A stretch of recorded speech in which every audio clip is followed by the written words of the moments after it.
afternoon, and thank you all for coming to Honoring Our Local Heroes ceremony.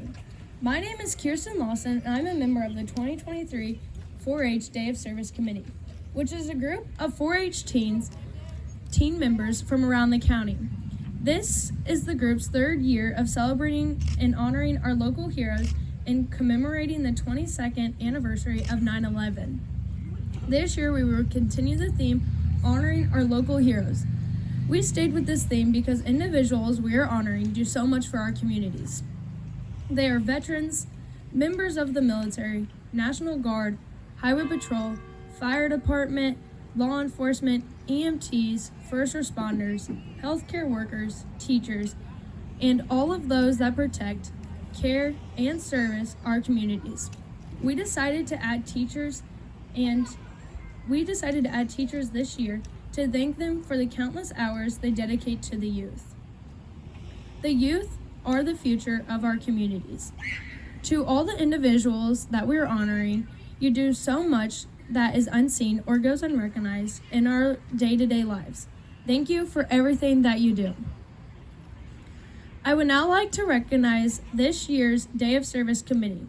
When your name is called, please stand. From Twin City 4-H Club, Isabel Allen,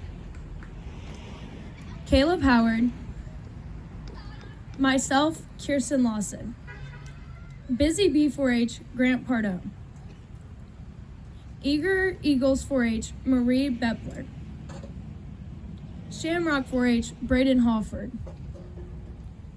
Show Me 4-H, Reagan Kane, Sonia Grosjean, Preston McMillan, and for the Tipton 4-H, Addison McQuaid, and Rylan Wolfong.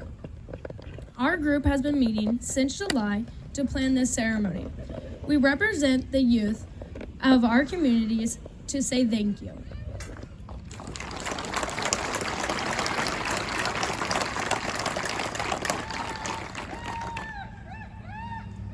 To open our program, please welcome Representative Willard Haley. Representative Haley is a Republican representing Morgan and Moniteau counties in the Missouri House of Representatives. In addition to his legislative duties, he's a farmer and former educator, having served as a career and technical school administrator, as well as an agriculture teacher and an FFA advisor. He currently resides in Eldon with his wife, Jerry. They have always been a supporter of our local communities and 4-H and FFA chapters. Please join me in welcoming Representative Willard Haley to the podium.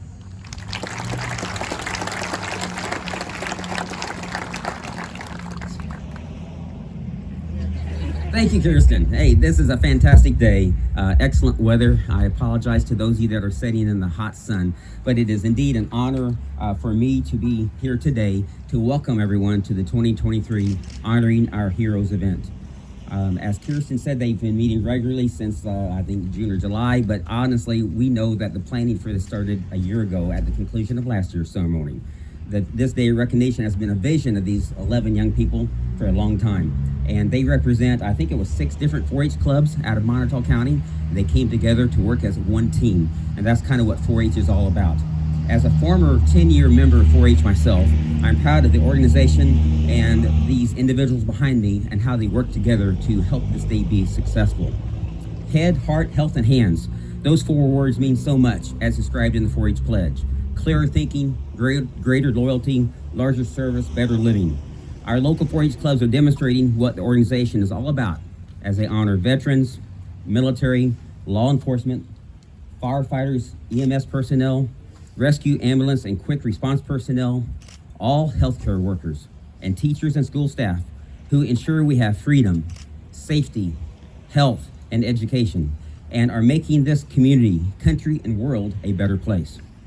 It is important to remember what happened near this time 22 years ago, and we have to keep the memory of all those who lost their lives on 9/11 in our minds on this day in history, or tomorrow actually in history. It was a time when Americans renewed their patriotism. Citizens from all across the country displayed American flags, donated blood, volunteered their services to help others, and volunteers signed up to serve the military at an all-time high. May we be united just like we were in the days that followed 9/11. May we appreciate the sacrifices of all those individuals being honored today that help us have a better world and better community. Welcome to this ceremony, and thank you for your attendance and participation. And I do want to make one announcement, and that is that in a little less than 2 weeks, on September the 23rd at 10 a.m. at the Veterans Memorial in the Tipton City Park, we will be dedicating the Sergeant James L. Shipley Memorial Highway. And most of you know the James Shipley story, and we're glad that the communities of California and Tipton and all of Moniteau County came together to support this and donate funds to honor this outstanding gentleman. And so soon you will see highway signs erected, and I just invite you all to that dedication ceremony on the 23rd. Thank you for allowing me to be here, and I look forward to this program every year. And I do have to ask you to excuse me. I do have to leave a little early today to go to another engagement. Thank you, though.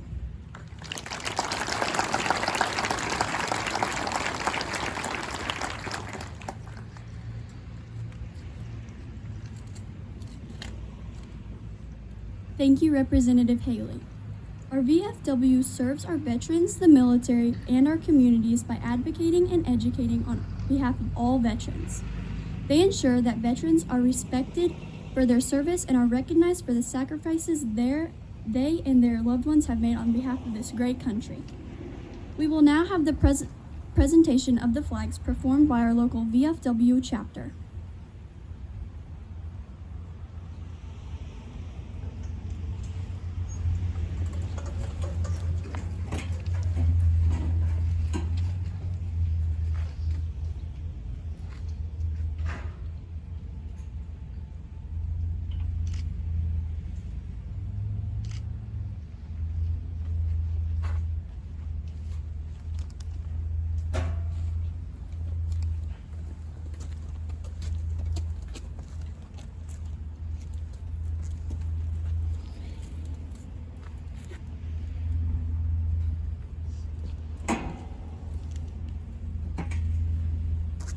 Present arms.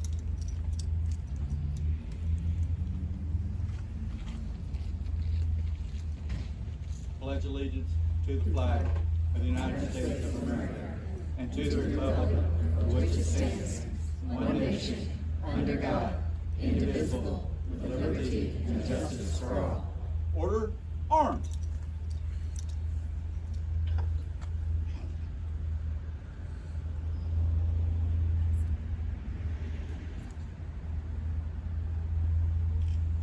The Pledge of Allegiance is a symbolic to our patriotism of America.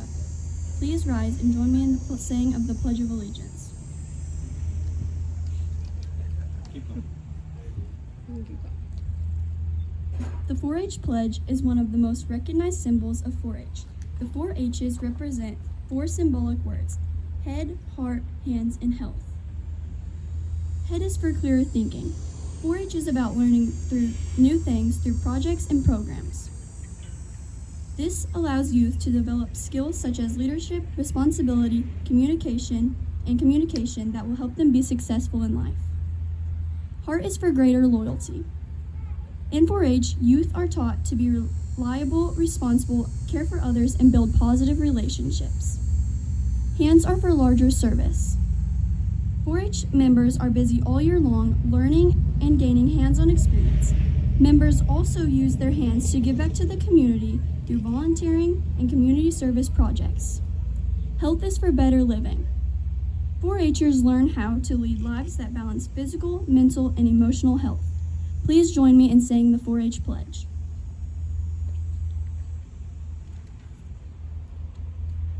I pledge my head to clearer thinking, my heart to greater loyalty, my hands to larger service, and my health to better living, for my club, my community, my country, and my world. Thank you, and please remain standing for the national anthem. Please welcome the English Quartet members, Preston McMillan, Kate Freener, Dylan Wood, Rebecca English to the stage to sing our national anthem. This group received an exemplary rating and silver award at the 2023 State Music Festival.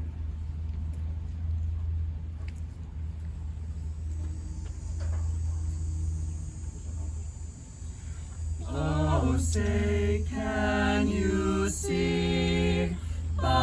dawn's early light, what so proudly we hailed as the twilight's last gleaming, whose broad stripes and bright stars through the perilous fight o'er the ramparts we watched were so gallantly streaming, and the rockets' red glams bursting in air gave proof through the night that our flag was still there. Oh, say does that star-spangled banner yet wave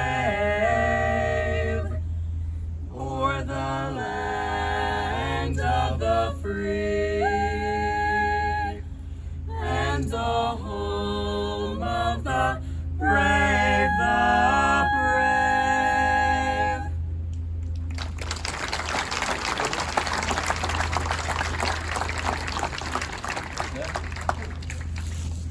Forward, march.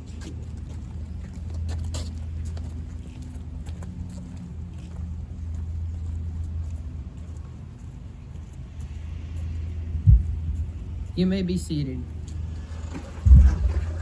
I am honored to introduce our first speaker, Joe Scallons. Joe is now retired after over 30 years as a community banker. He has served on the board of directors of several banks, businesses, non-for-profits, and community organizations.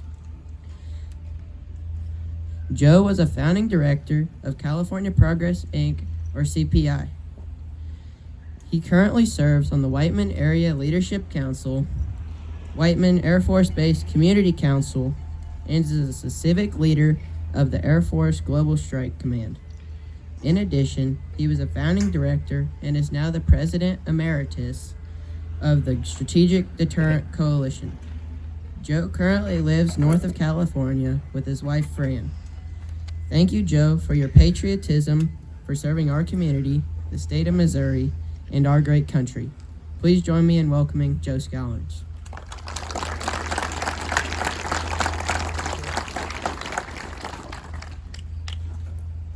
Well, thank you, Caleb, for that nice introduction. I can hardly wait to hear what I'm going to say. Thank you also to this 4-H Planning Committee and its members for planning and executing this event to recognize those who have been or are in uniform and those who have and continue to serve in our community. Law enforcement, medical workers, first responders, and new to this event, teachers. Actually, for us old folks, I'll tell you, it's refreshing to see that these teenagers want to honor those outside their families that influence and inspire them. And I've been asked to share with you a few thoughts that I have on patriotism, service, leadership, and friendship. Now, ironically, one of the first friends I made when I moved to California about 35 years ago was Caleb's great-grandfather, Jack Bowen. Jack served our country in the Army in World War II. He's been serving his church and his family and his community ever since. And it's great to see that Jack is here today, and it's great to see you, Jack.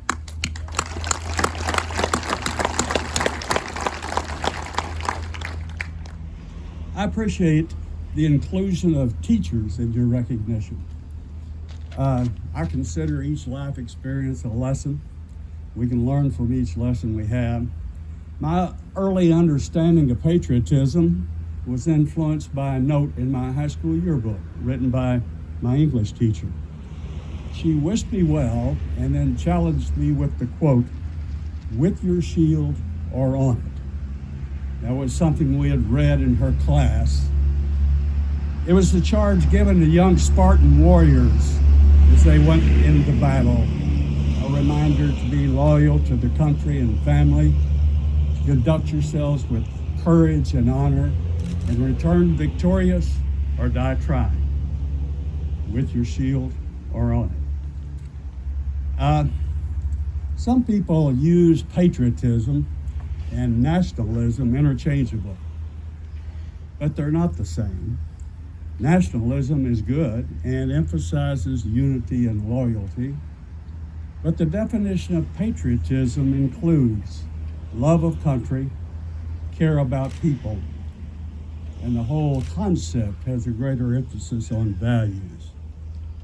I believe that the characteristics of patriotism include those who obey laws, respect authority, contribute to society and their community, performs civic duty, loves his or her country,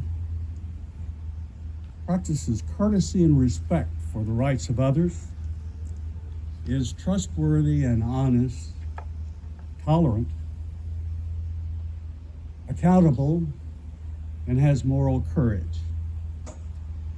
As you know, about 50 miles from here is Whiteman Air Force Base. It was named for Second Lieutenant George Whiteman, who was from Sedalia, Missouri.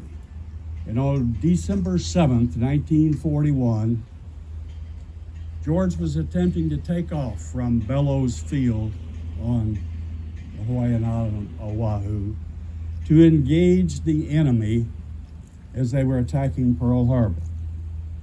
He was killed on takeoff by enemy gunfire and became what we think is the first American airman killed in World War II. Now, the last known picture of George, he was in uniform in front of his airplane with a great big smile. And the nose art on his airplane was clearly visible. And it told how he felt about where he was and what he was doing. It says, "Lucky, lucky me." Now, a few months after that, a 17-year-old sailor from Mississippi named Jack Keene jumped into the water of the Coral Sea when the order was given for the USS Lexington to abandon ship. He said that he felt sorry for himself having to jump from the forward gun mount until he saw others having to jump from or come down ropes from the flight deck, which is about 2 stories higher. With his life jacket soaked, he was picked up by an Australian destroyer after about 5 hours in the water. Now, it took several weeks for him to get back to the Americans' hands, and there he received an automatic promotion and 30 days survivor's leave. Now, his father, a disabled veteran from an earlier war, would not let him come into the house until he had seen his orders. He had been told that he was missing. He wanted to make sure he wasn't AWOL. About 10 years later, Jack was an Army platoon sergeant in Korea. One of the soldiers was wounded while on a enlisting post, giving away the position of the Americans. And Jack ran to him under heavy fire, brought him back to the safety of his lines. By the time he got back, he was more severely wounded than the soldier he rescued. Now, Jack told a watered-down and rather humorous version of that story, but I read the real story in his file. Written in pencil on a yellow piece of paper was his commander's account of the event, which became his citation for the Silver Star. Now, it was several years after that I met Jack Keene. He was my first sergeant. I was 21 years old, a new sergeant, and knew very little about anything, especially in comparison to him. But he taught me about patriotism through his experience, the value of service by his example. He offered me guidance as I learned to lead, and he was my friend. When I last saw Jack, he was re-enlisting for the final 3 years that would get him over 20 so he could retire. But he was getting ready to go fight in the 3rd war of his short career. You know, I read recently that someone had suggested protest was a form of patriotism. And I have a thought on that. I believe in the right of peaceful protest, that protest by not respecting our flag or our national anthem is inappropriate and unacceptable. I'm saddened by the harsh and bitter political division that's present in our daily lives now. You know, all the people named on this wall have three things in common. They went where they were sent, they did what they were trained and asked to do, and they swore an oath to protect and defend the Constitution of the United States of America. So if you want to understand how our government should work, read the Constitution. And if you want to better understand why, read the Federalist Papers. You will find that there was plenty of disagreement in the writing of the Constitution, but there was also room for compromise. So I'll remind you, you don't have to give up your values to take the time to listen to another point of view, and listen to understand. Don't listen to reply. Now, throughout the years, I've been asked by many young people to tell them how to succeed. And I usually ask them, succeed at what? What is it you want to do? And then I ask them, what would you consider success? Now, some talk about financial success, some talk about fame, some talk about being the best at something, some specific goal. But when you're talking to young people, overwhelmingly, and they're serious about it, all they really want to do is make a difference. I saw a video recently of an Air Force Staff Sergeant retirement ceremony.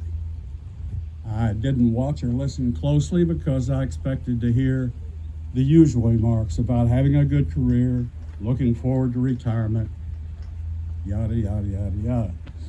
I was then told the background and put it into context. It was not really a retirement ceremony, it was an awards ceremony that was resulting in his medical retirement.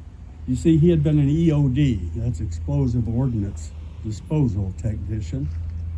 In several deployments, he had disarmed hundreds of bombs, saving thousands of lives. In his last deployment, he had approached some captured weapons, seen a bomb, and his team leader went forward to defuse and disarm it. It had been remotely detonated. So what was not visible in the video was his left arm was missing, having been blown up by a blast. Neither was visible the missing left eye. Not apparent in the video was the almost total loss in his right eye. Not visible in the video were any of the scars on his neck and chest. So with that in context, I watched the video again and paid close attention to his words. And here's what he said. I worked hard at my job and became very good at it. I was glad and proud to come to work every day. My job gave me a sense of purpose. And as this job comes to an end, I hope that I can feel that sense of purpose in whatever else I do. Now, I'm proud of my military service. It was rather unremarkable a long time ago, but it instilled in me a sense of purpose that's carried me through the rest of my life. Now, we often look at sports, teaches lessons about life. Any good coach will tell you first thing, play by the rules. In any game you play or any situation in life, there are rules or expectations, if nothing more than a general understanding of behavior in a civilized society. The second thing you'll be told is to do your best. Whatever you're undertaking, you'll be satisfied and fulfilled if you know you've done your best, regardless of the outcome. And the third thing you'll be told is to work as a team. Teamwork adds up to more than the individual effort of all the individuals. Teamwork and cooperation are force multipliers. Heard a story, a group of young people, possibly 4-Hers, were on a hike. Nature and wildlife were studied along the way, but they stopped for a break in a clearing. Discovered a section of abandoned railroad tracks. So a number of both boys and girls would jump up on the track, see how far they could walk before they lost balance and fell out. And two boys announced, "We intend to walk full length of the track." And all of their friends said, "No way, you can't do it. We've all tried. There's no way you can do it either." The two boys then joined hands, each got on a rail, walked full length of the track. You'll notice that in my rules for success, they closely resemble the traits of patriotism that I mentioned earlier. I suggest that we remind ourselves of these character traits we try to develop and practice, especially when we're encouraging our young people. Patriotism, service, leadership, and friendship. If you focus on these, you can reflect at any point in your life and say, "Lucky, lucky me."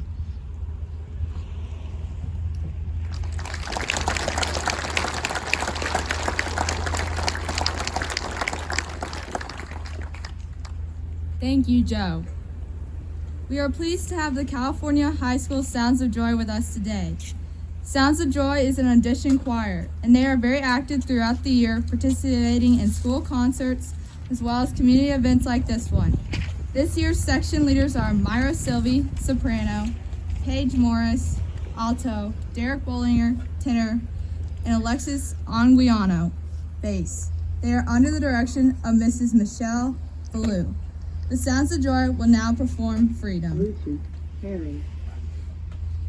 Bluetooth connected.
There's a song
Our second speaker is Kirby Baumert.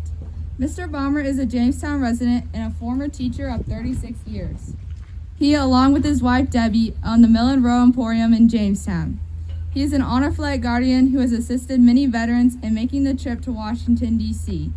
He started with the program in 2012 and has since been on 41 flights. Please join me in welcoming Kirby Baumert.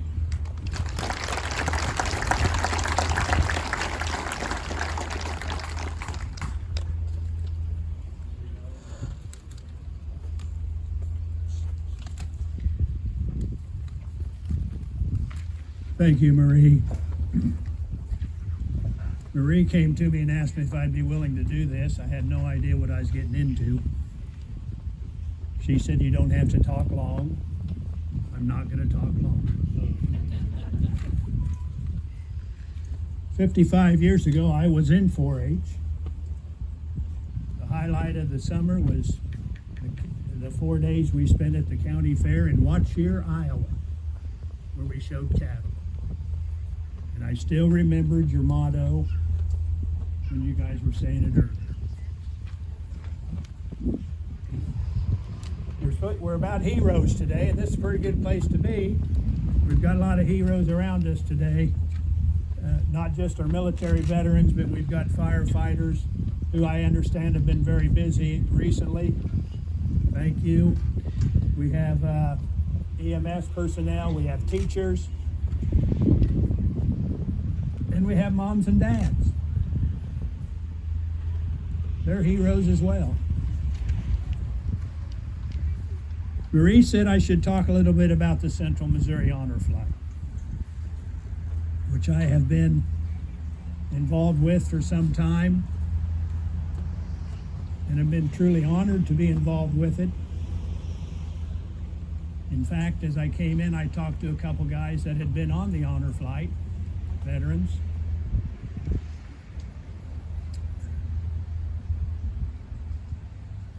The honor flight started in 2004, and it's really interesting how it got started. There was a gentleman out east who flew a little private plane. The World War II memorial, which the honor flight was actually started for, World War II veterans, the memorial got finished in 2004. Way too late for a lot of World War II veterans. So this guy told this guy said, "Dad, I'm going to fly you to Washington, D.C. and see the memorial." He said, "Can my friend, another World War II veteran, go with us?" "Sure." So they loaded up and flew to Washington, D.C. to see the World War II memorial. Had a wonderful day. A week later, the dad comes to him and says, "I got 10 more guys want to go." That's how it got started. It grew from there to 130 different hubs. Central Missouri and Columbia is one of the 130 hubs.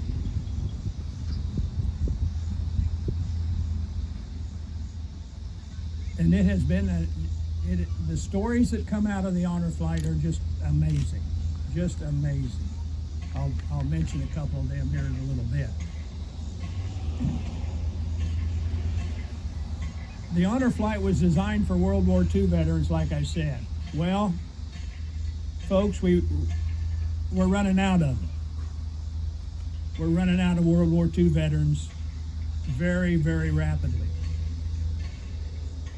Several of the honor flights in Central Missouri decided, well, let's keep going.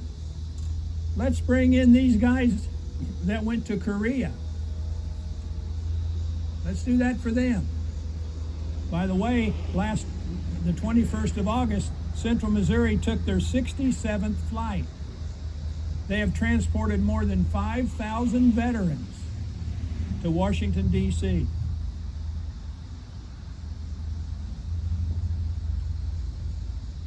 And after the Korean numbers started to dwindle, guess what we did? We started taking our Vietnam veterans. On the last flight, August 21st, we did have a World War II veteran. He was a double vet because he also served in Korea. But he got to go. And they're planning on taking flights as long as we get the veterans signed up. The honor flight is privately funded. There is no government money at all involved. The money is raised by 4-H clubs, by poker runs, by tractor pulls, by anything you can imagine. People have dreamed up the way to raise money for the honor flight. There's a story that's told from a little girl in Jefferson City, Missouri. Her grandpa went on the honor flight. She decided she wanted to raise some money for the honor flight. So she set up a lemonade stand. Before the radio station said, hey, there's a lemonade stand for the honor flight over wherever it was. They claimed police had to go out and direct traffic. She turned in $300 and some. There's a business in Columbia that had a jar on their counter. Honor flight donations. People just put their change in it. Had about $50 in it. Somebody stole it. So the radio station makes an announcement. By the end of the next day, the new jar had over $500 in it. Central Missouri loves their veterans. We love our firefighters. Thank you.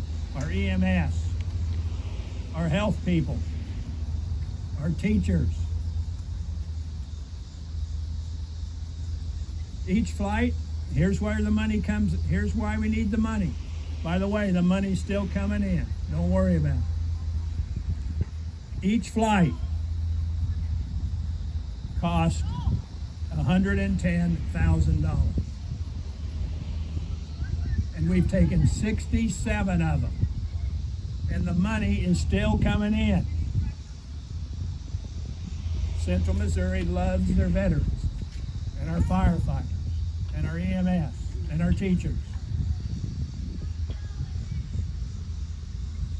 It has truly been an honor to work with the honor flight. I don't fly anymore. I just help out, help them raise funds, help them do a few things. I want to close. The word is sacrifice. What is a hero? They've sacrificed. Somewhere along the line, they've sacrificed for the well-being of other people. That's a hero. It can be at the highest military level. It can be at the lowest level. The 4-H leaders, they're all heroes because they sacrifice for the betterment of others. The common thing that I hear from veterans during the honor flight, man, we don't deserve this. Well, Central Missouri disagrees. I want to tell you a story and then I'm going to get done. Like I promised Marie, I wouldn't talk too long. I'm not going to use any names because of confidentiality. On an earlier flight, there was a World War II veteran. He had already flown on his honor flight. He was bringing his Vietnam veteran son to Columbia to catch an honor flight. His son was sick. 94-year-old World War II veteran dad had to bring him to Columbia. I had the honor of being his guardian. While talking to the dad a little bit,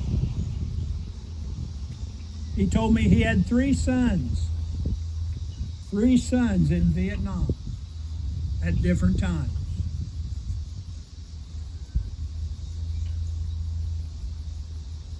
Two of those sons had already died from Agent Orange.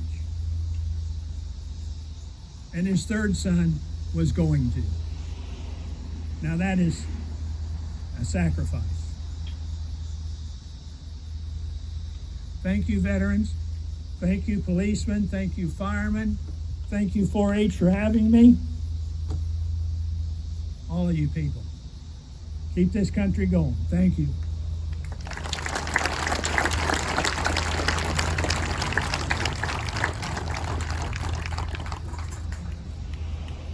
Thank you, Kirby. The Sounds of Joy will now perform How They Remember You.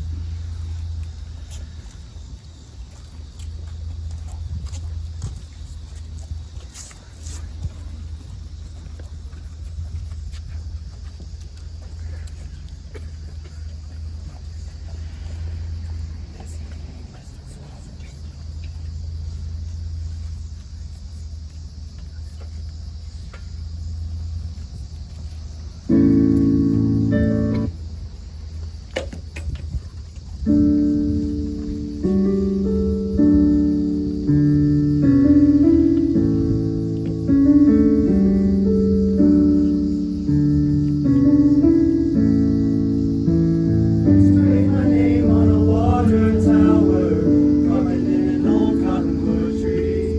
Signed a bunch of high school yearbooks so they wouldn't forget about me.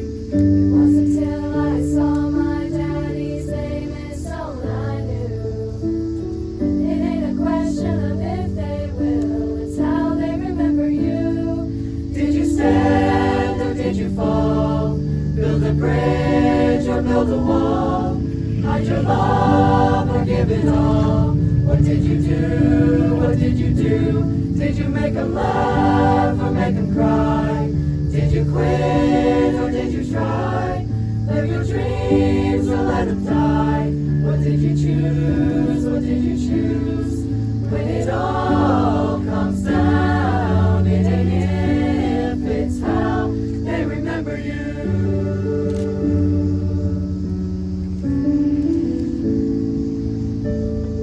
When you're down to your last dollar, will you give or will you take? When the stiff wind blows the hardest, will you bend or will you break? You're gonna leave a legacy no matter what you do.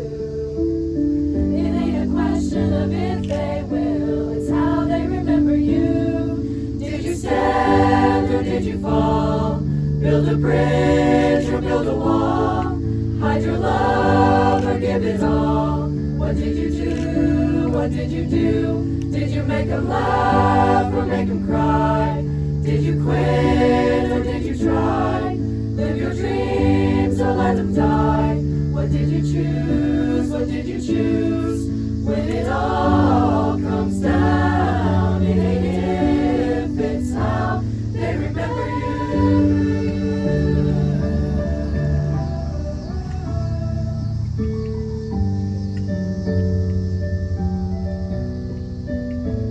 Did you make 'em laugh or make 'em cry?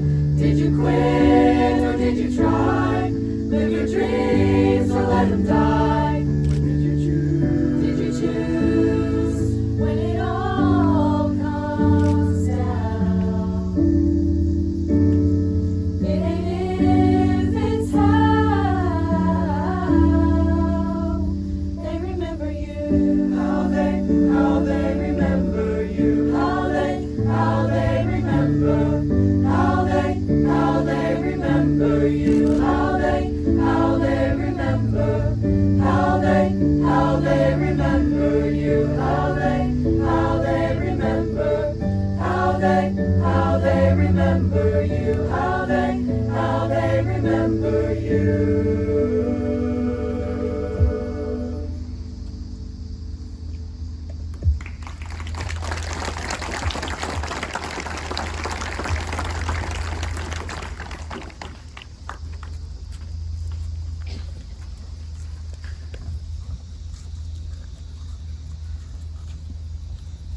Our next speaker will be Lance Boyd. Lance wears many hats in his life. This is his 4th year teaching at California High School as a technology and Spanish teacher. He is also the boys' golf coach. He was a member of the Missouri National Guard, which he served for 20 years. During his time in the National Guard, he was deployed to Iraq in 2005. Lance is proud to be a member of this community and to serve as a teacher and coach. Lance and his wife, Kate, along with their 3 children, reside in California.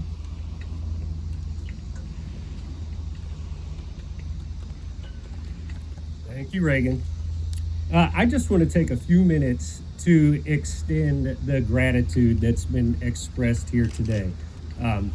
my family and I are not lifetime residents of California. We moved here several years ago, and yet we were struck immediately by how veteran-oriented this community was. I served 20 years full-time in the Guard, and it did include that tour to Iraq, but my wife served 4 years as well, and she also spent a year in Iraq.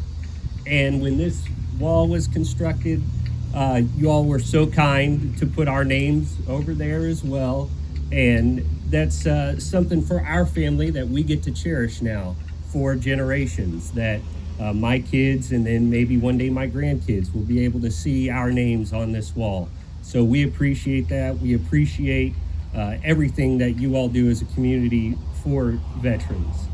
And then also for the emergency services personnel who are here, for the police officers, firefighters.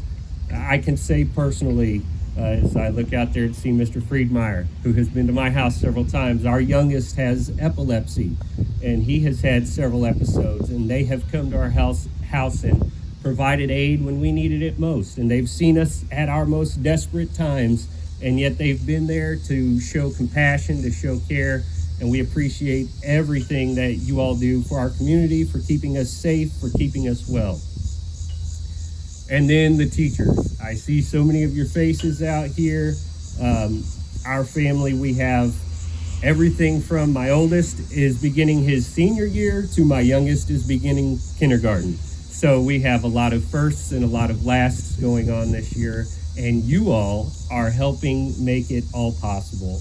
You've made my kids' lives at California High School so great, and coming up through elementary school, middle school, all of you have been so instrumental in them growing up and becoming the people that they are, and we deeply appreciate everything that you've done for them. And so for me personally, we had moved here while I was still actively in the military, still doing it full-time, working out at the National Guard headquarters east of Jefferson City. As my career was winding down and I knew I was going to retire from that one, and I needed a second career, I looked at what the teachers were doing for our kids and everything that they were doing in the community. And I wanted to be able to continue to serve in some capacity. And so I made the transition. Some people thought I was crazy, but I made the transition from full-time military to becoming a teacher. And I've done that for a few years now. And I think for me personally, the most eye-opening part of becoming a teacher has been to see that our future is in very good hands. You see all these young people right here that are excellent representatives of their generation, right? The kids that just came out here and sang. I see a few of our recent grads back there at the back, right? They are great representatives of what our future holds. And they represent our future service members, our future emergency services personnel, our future teachers, doctors, nurses. They are going to carry the torch, and we are going to be just fine as a nation going forward. So despite what we hear sometimes in the news, and I'm sure sometimes you look at them and they're, dancing in front of their phone and they're making TikToks and stuff. That's just their thing for their generation. Just let them have it. But that generation is in good hands. And the reason they are is because the heroes who are here among us today are helping make sure that they are formed and headed in the right path. So to all of you, I say thank you as a parent. I say thank you as a veteran for all the gratitude that you've shown. And I say thank you to everyone here who has affected my family in a positive way. This is a great community. It's been great to be a part of it. And services like these are just another example of the great respect and camaraderie that this community has. Now, here in a moment, they're going to play taps. And every generation faces their challenges, right? Their generation will have their, as a matter of fact, these kids have already, been through COVID and all kinds of stuff. but every generation has their moments where you remember where you were when something happened. And for those of you who are of a certain age, you, I'm sure, remember where you were on that day 22 years ago. So for me, I had just graduated basic training a few months prior, and I was stationed at Fort Gordon, Georgia. We were in our communications and electronics training, and we're seated in the classroom. It was just a normal morning, like any other morning, like I'm sure all of you remember it being. And a staff sergeant walked in the room, and he just matter-of-factly said, a plane has crashed into the World Trade Center. And at first, everyone thought it was some sort of accident, but he said, everybody get up, gather your belongings, we're gonna march back to the barracks. So they silently marched us all back to the barracks. We went into the day room, and the day room in a barracks is just basically a big living room with a TV. And they had the news on for us, and we sat there in complete stunned silence while we watched the news events unfold that day. And I'm sure all of you think about where you were that day as you watched on your TV everything that was unfolding. And it soon became apparent that it wasn't an accident. And for all of us young soldiers in that room, we realized that the paths of our lives were changing by the second. And sure enough, a few years later, I found myself in Iraq, and I sustained some major injuries, but because of those great heroes, those great emergency personnel, the people that we had with us, I get to stand here before you today. But there are some that were with us who are not so fortunate. And so when Taps is played, I know that I see their faces. I think of that day in that basement in Fort Gordon, Georgia, when they gave us that news. I think about the ultimate sacrifice of people I knew that they made. But I think about the future. And I know that sacrifice was not made in vain, that these young people will carry the torch. And so as that song plays, I'm sure you'll think yourself of maybe someone you know on this wall, someone you've known in the community, someone you know who served.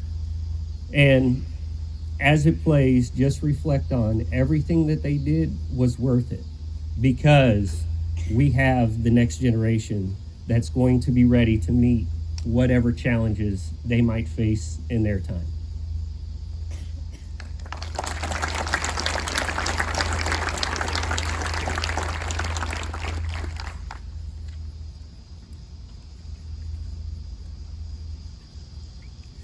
Thank you, Lance. Next, we will have Bernie Bestian playing taps.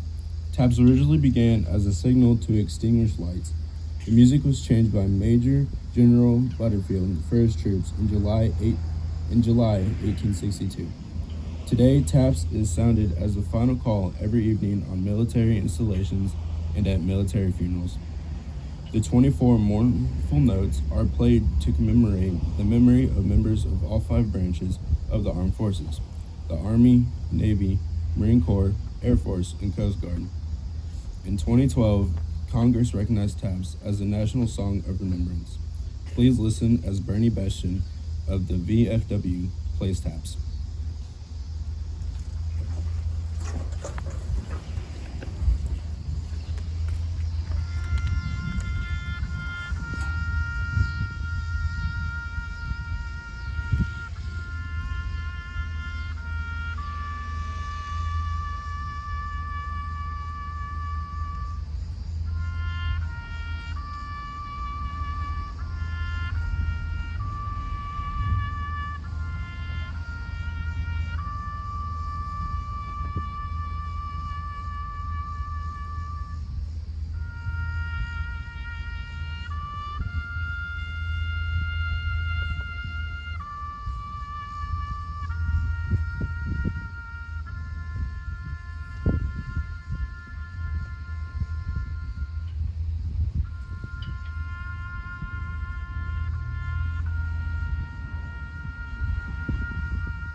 You may be seated.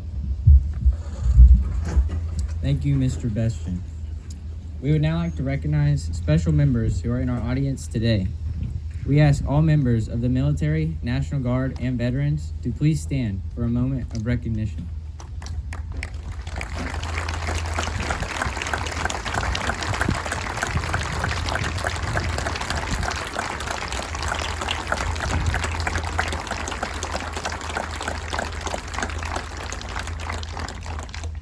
Members of the National Guard, military, and veterans, thank you for all that you do and have done for our great country. We want to thank you, both brave men and women, for fearlessly working to defend and serve our nation. We would not be here today without you. Your unwavering dedication and selflessness deserve our utmost respect and gratitude. From the time away from family and friends to hard work required each and every day, your duty has not gone unnoticed. We deeply appreciate your service and sacrifice, which has made our country into what it is today. We thank you for continuing to be there in times of need. We are forever indebted to you. Thank you all for your contributions to both our community and country as a whole.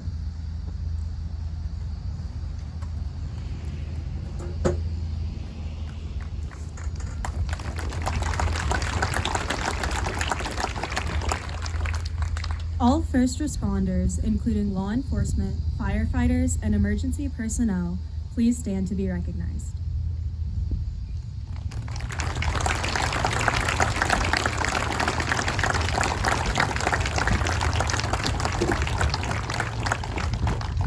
To the paramedics, law enforcement, fire personnel, EMS, first responders, and all that answer the call for help in our communities, we thank you.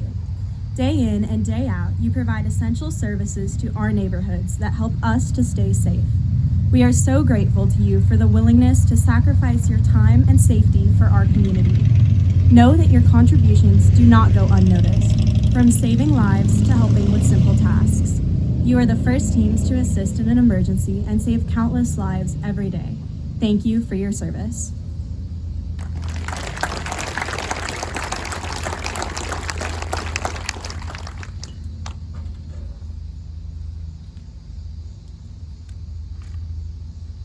Healthcare workers, nurses, physicians, and all members of our medical field, please stand.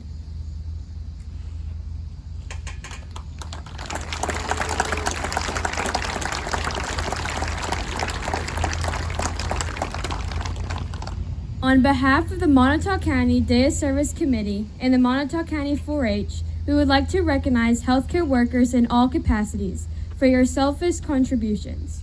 We are incredibly grateful for the risk that you and your colleagues take to serve those in need. We express our sincere gratitude, devotion to care for your patients and their families. You directly influence public health every day by promoting wellness and healthy lifestyles in communities and identifying environmental sources and hazards affecting our communities. Thank you for tracking disease outbreaks and providing infection prevention education. Thank you to first response teams for providing emergent care on the front lines and those for providing care in long care settings. Thank you for providing direct care in schools, local medical clinics, and hospital settings. Your humility, kindness, and strength are greatly appreciated. We thank you today and every day for all that you are doing to keep our community safe. Please be seated.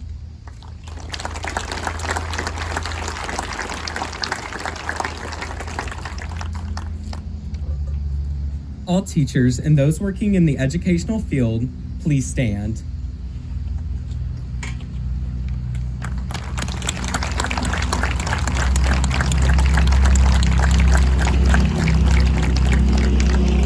This year, we chose to add teachers as one of our honorees because we felt that teachers have an impact on every person and who they become.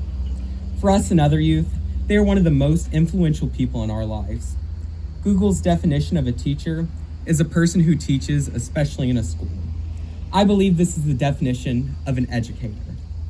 A teacher is much more than a person who teaches. A teacher builds futures for all and are some of the most caring individuals you'll ever meet. Teachers take time out of their busy lives to make a difference in the lives of others. There is not a single person here who has not had a teacher who hasn't made an impact on them. When I think of teachers, I think of the ones who cared for me and took the time to make sure that not only was I doing well on schoolwork, but in my life. Teachers have the ability to turn a classroom into a second home.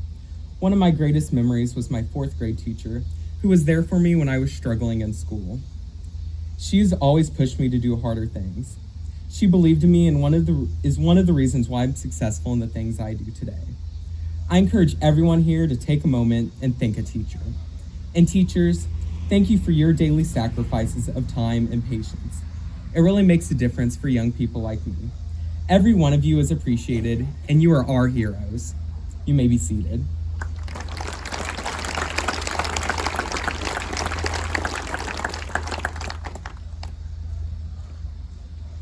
I would like to invite Pastor Russell Cobb forward from the United Church of Christ to say prayer.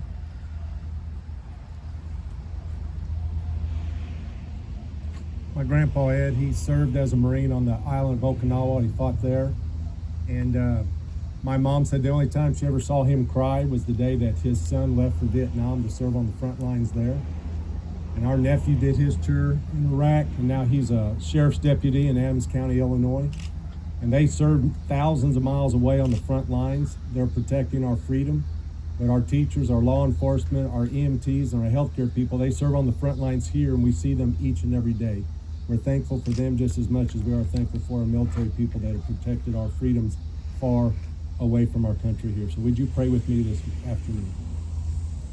Father, you tell us that you are our refuge, our strength, and ever-present help in times of trouble, and that when we look to the hills and the mountains, that's where our help comes from. It comes from you. You are our shepherd. You are our guide, that you protect us and you heal us up when we're hurting. I pray, Father, that you just continue to bless us with these ones here that protect us here each and every day, that heal our wounds, that encourage us, that lift us up, Father. And you tell us in Galatians that to carry each other's burdens is to fulfill the law of Christ. And that when we do for someone that is in need, we've done it for you. And I pray, Father, each one here this afternoon, Father, they feel blessed. They feel honored. And we're thankful for what they're doing now and what they have done in the past. But Father, help us to give you honor and glory. Thank you for creating this country, for the freedoms that we have. And I pray, Father, that this generations and generations forward honor that freedom, celebrate that freedom, and protect that freedom.